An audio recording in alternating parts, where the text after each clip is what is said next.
Bienvenue, imprudent mortel. Ce nouveau format explore les légendes urbaines et mettra votre intelligence et vos connaissances à l'épreuve, selon que vous saurez deviner ou non si une histoire est vraie. Les légendes urbaines furent le sujet de ma thèse en dernière année d'études. Depuis, je les trouve fascinantes, car à l'époque, j'ai découvert que certaines histoires que je prenais pour vraies n'étaient pas arrivées à l'ami d'un ami comme j'avais toujours cru, mais étaient fausses et répétées comme vraies depuis des années. Plus étrange encore, certaines histoires difficiles à croire sont au contraire vraies. Mais alors, lesquelles le sont?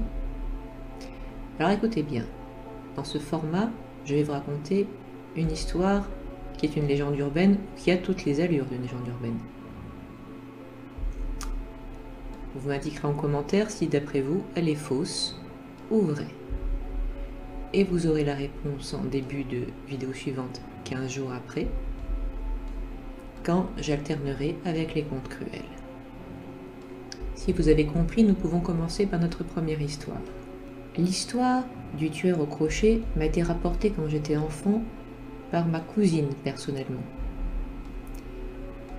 Elle nous avait raconté que, il y a de cela quelques décennies, elle ne savait plus si c'était les années 50, 60 ou 70, mais c'était par là, une histoire, un terrible fait divers, en fait, s'était déroulé au bois de Boulogne. Et non, ça n'implique pas les habitudes liées à la drogue ou à la prostitution, qui ont déjà lieu souvent là-bas. Non, c'était bien pire. Tout a commencé dans une petite clairière qui était un lieu dans les habitudes d'un jeune couple marié. Ce jeune couple, à l'époque des premiers rendez-vous, avait coutume d'y aller en voiture et de se peloter à l'intérieur donc du véhicule à l'abri des regards dans ce coin du bois de Boulogne. Vous savez, un petit peu comme dans les films, ces collines ou bien les drive-in qui sont les rendez-vous à adolescents qui viennent s'y embrasser à l'abri du regard des parents, c'est très classique. Ce couple donc, pour faire revivre la flamme, avait eu envie de revenir sur ces lieux avec leur véhicule. Ils avaient mis une bonne ambiance en allumant leur autoradio et en écoutant une musique langoureuse. Mais au bout de quelques minutes, la musique agréable s'interrompt par un flash info très spécial. Un présentateur radio explique qu'il doit transmettre une nouvelle de la plus haute importance, c'est-à-dire l'évasion d'un tueur fou et très dangereux qui s'est produite il y a moins d'une heure. Cet homme, un tueur en série en fait, s'était rendu célèbre sous le surnom de tueur au crochet. Il avait participé à la guerre d'Algérie, mais avait été blessé et perdu sa main droite. Des médecins lui avaient remplacé par un crochet attaché à son moignon, d'où son surnom. Ce dernier détail, et quelques autres d'ailleurs, avaient rendu cet homme pas spécialement séduisant. Donc il n'avait jamais eu de relation amoureuse de longue durée et il en a été extrêmement frustré. Il en était venu à détester la plupart des femmes pour cette raison, et donc en particulier bien sûr celles qui étaient en couple. Il avait basculé dans un désordre psychologique total, et s'était traduit de la manière suivante. Il se mettait à tuer, d'abord par impulsion, tout couple qu'il croisait sur son chemin. Ou en tout cas, il les attaquait. Il y avait eu quelques agressions avec son crochet. Cela lui avait valu quelques années de prison et une fois sorti, il s'était vengé en passant au meurtre, mais cette fois-ci, au meurtre avec le moins possible de témoins. Pour cela, il avait pris l'habitude de guetter les lieux reculés où il savait que les jeunes couples allaient se cacher, donc typiquement des lieux comme donc les forêts ou les parkings. Il paraît qu'il avait été un habitué du bois de Boulogne. Son autre surnom, à partir au crochet, était d'ailleurs tueur du bois de Boulogne. et il avait eu des clairières comme lieu privilégié pour agir.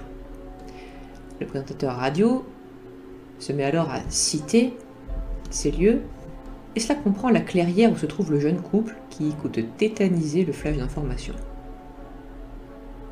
Le présentateur en conclut que si on habite la région, c'était le cas, il fallait surtout rester chez soi, et surtout bien sûr, ne pas fréquenter les lieux cités, aussi longtemps que la police n'aurait pas remis la main sur le tueur au crochet, qui avait profité d'un instant d'inattention de ses gardiens à l'hôpital Sainte-Anne 1 heure auparavant pour disparaître. En entendant tout cela, vous mettez-vous à sa place bien sûr, la jeune femme panique.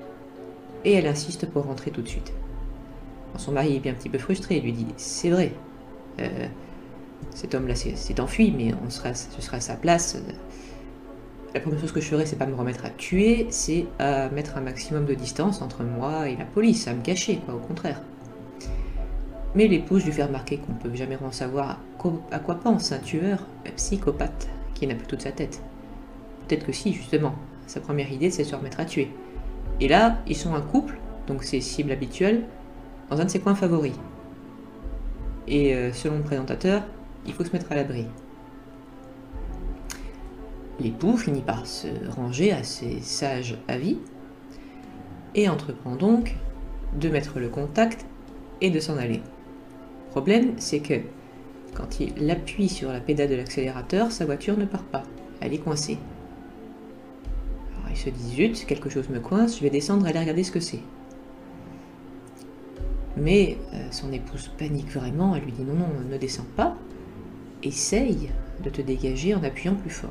Donc le mari insiste, il accélère, et finalement sa voiture se libère et part. Les époux, tout le long du trajet, entendent bien comme un cliquetis métallique qui est très bizarre, mais ils n'y prêtent pas attention. Ils se disent ah, il doit y avoir un souci mécanique, peut-être un problème qu'il y a eu quand on a insisté en accélérant. On verra ça plus tard, ils n'ont vraiment pas envie de s'arrêter. Ils arrivent chez eux, ils enferment le véhicule dans leur garage, bien fermé à clé, et là, ils soufflent. Seulement pour quelques secondes. Parce que d'un coup d'un seul, ils remarquent quelque chose. Une chose accrochée à la poignée du conducteur. Alors sachant qu'il s'agissait d'un modèle des années 50 à 70, donc ça veut dire que les poignées étaient ce genre de modèle où quelque chose peut être effectivement accroché et non pas comme ceci. Et dans le cas présent, ils aperçoivent donc suspendu à la poignée de la portière du conducteur un crochet. Un crochet avec des lanières en cuir qui pendent encore à l'une des extrémités et qui semble avoir été arraché subitement. Alors bien sûr, il y a un flottement, ils se disent c'est un crochet qui ressemble énormément à une prothèse pour une personne qui aurait perdu une main. Alors là, bien sûr, ils paniquent un bon coup, mais ils sont tout seuls. Il n'y a qu'eux et le crochet donc dans la maison. Donc, bien sûr, ils courent appeler la police. Évidemment, on leur dit surtout de pas bouger.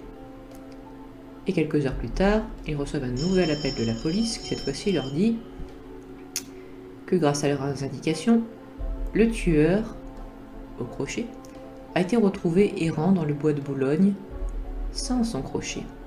Juste son moignon qu'il serrait dans sa main, il avait l'air perdu. C'est pour ça que la police a pu finalement l'attraper sans trop de difficultés, parce qu'il était trop déconcerté. Et en reconstituant les événements, en allant voir dans la clairière ce qui s'était passé, la police a pu comprendre qu'en fait, au moment même où le jeune couple, bien avisé, avait décidé de partir, le tueur était déjà dans la clairière, les avait déjà repérés et avait déjà décidé de faire de ses victimes. Il était donc en train d'essayer d'ouvrir la portière du côté conducteur avec son crochet et présume-t-on commencer par massacrer le mari. Mais à l'instant où il avait engagé son crochet dans la portière était aussi l'instant où le mari avait mis le contact et avait commencé à accélérer. Quasiment au même endroit, il y avait une racine qui dépassait, dans laquelle le tueur avait instinctivement mis les pieds. Donc, tant que la racine tenait bon, et les courroies du crochet aussi, c'était impossible pour le couple de démarrer, bien qu'ils ne comprennent pas pourquoi.